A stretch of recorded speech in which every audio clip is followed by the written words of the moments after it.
Jisu Kristo ka ame pa arwaya, kapio japa sero pinu mempe kai pa sansa, nempalo komo ngunu mjala selo aloni timi bidu.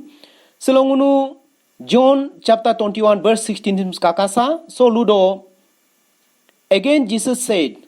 Simon son of John, do you love me? He answered, Yes Lord, you know that I love you. Jesus said, take care of my sheep. So, Jisu Kristo Simon Peter mita itu nong mi hendu piala. Ho Peter lutu angon mi hendu chola. Ho Jisu Kristo lusitu nong mi hendu ko ranga ka semua tam kalian to jatu kala. Semua tam hu pelu ko da pinika nga tam miludo. Ho suka bersi Peter mika Jisu Kristo bilo ka lunu nyampa selongunu mi pinu ludo. Humi pelu ko da ngunu ka church ka ing mugna atami church ka ami aba atami fellowship ka ing mugna ata ami aba atami ngunu mi melajam selopine takadoke nongmi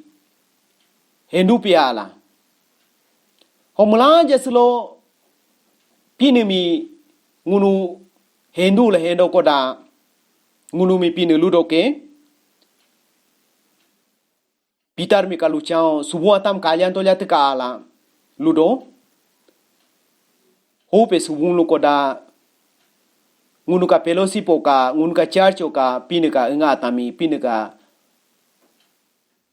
direo lo bulina tami kalian to lihat ka ala ludo hope amulanja simi hempo ata ke kendo ngunu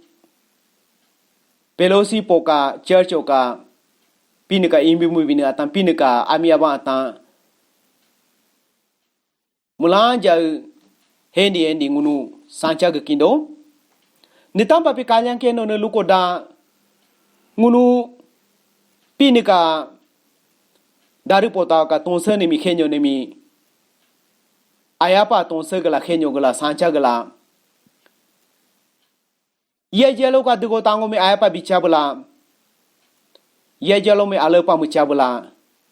henjem kai do pa mucha la mula jami san ayanya sanja kan lala ayami mi ayapa hibi kan keno hala yem hibi do ko pine hempe mo hempe keno hopa mula jangunu simi hempe ayata gesa tagla lala so ne tampana Peter mi lute ne ngun mi te pini ludo ke pini ka ingo mo imbisa imbi mo bilalala hempo ai pa pini ka nga tami ngunu suchala lala henje mi ko ne pa sancha do pa katina ne mi ko ne pa sancha do pa hopa selomlan jami pini yang kincho pini arwai do kincho mo ka ingo mo ilam la do patama rom bikincho amen